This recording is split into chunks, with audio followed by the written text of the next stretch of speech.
Welcome back to Punk Rock Theologian. Today we're going to be looking at some of the things that make forgiveness difficult. Because if you've been tracking with me for the last couple months, I've done a number of things about forgiveness. But I think it's only fair to acknowledge that it's not all that easy to do. It's a lot easier said than done. And we need to look at some of the things that get in our way and make it hard to do what Jesus has told us to do. Because let's face it, Jesus made it very, very clear, uncomfortably clear, that he expects us to forgive. Like, look at Matthew 6:14 and 15. If you forgive those who sin against you, your heavenly Father will forgive your sin. But if you refuse to forgive others, your Father will not forgive your sins. There's not a lot of wiggle room for interpretation in that. We need to take this idea as seriously as Jesus does. The first place I want to look is Matthew 18. Starting around verse 21, Jesus tells this parable of a guy who just owes more money than he can possibly ever pay back. He's brought in before his master who says, "Pay me what you owe me." And it's this sum that, think of it like hundreds of millions of dollars for a day laborer. Like, there's no chance he's ever going to pay this back in his lifetime. But when the guy demands payment, this servant just falls on the ground and says, "Oh, just be patient. I promise I'll get you the money. Just give me a little more time."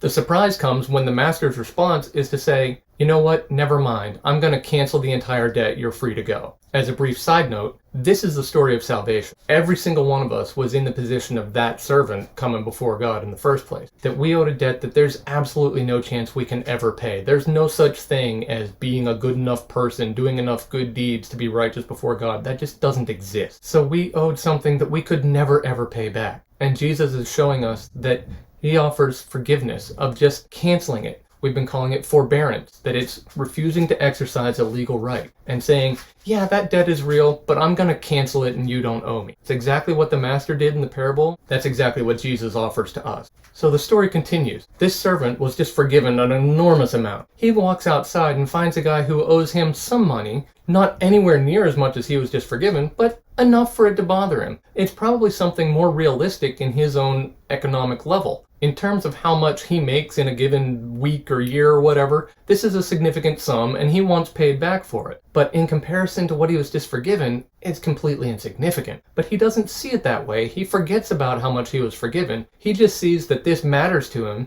and he confronts the guy and says, "Pay me." And the guy gives almost the same response that he just gave his master, saying, "Just be patient, I promise I'll get you the money." But he does not have the same kind of compassion and throws the dude in jail until he can get paid back. Word of that gets back to the master, who pulls the servant back in and is like, "What is wrong with you?" He actually calls him wicked and says, "I forgave you so much. Couldn't you have a little bit of compassion on this other guy?" The servant doesn't even get to give a response. There's no defense for this one. And it's just that the master says, "You know what? Never mind. I'm canceling that forbearance. I'm reinstating the debt, and you do owe me." And he throws him in prison until he can pay back, which we already established he's never going to be able to do. And just in case this story wasn't clear enough, Jesus ends it in verse 35, saying, "That's what my heavenly Father will do to you if you refuse to forgive your brothers and sisters from your heart." Once again, he's not mincing words or pulling punches. Jesus is very, very clear about this. But the point that he just demonstrated is perspective. It's easy for us to view the offenses that someone else commits against us as a really big deal because from our point of view, they are. But in light of how much we've been forgiven by God, they're a lot less. No matter what that other person has done to me, I am not their creator to whom they owe every breath in their lungs and every beat of their heart. And they haven't committed cosmic treason against me. That is exactly what we did to God. The debt that we owed him is so much greater than we tend to realize. And it's recognizing that that's the key to being able to offer forgiveness to someone else. When you're aware of how much you've been forgiven, it becomes a lot more intuitive to extend forgiveness. Take it back to finance terms like that original parable. If we both owe hundreds of millions of dollars, but you owe $100 more than I do, I can try to make a big deal out of that $100, but it's really kind of silly to do so. And I believe that's the point that Jesus was making with this parable. He's telling us that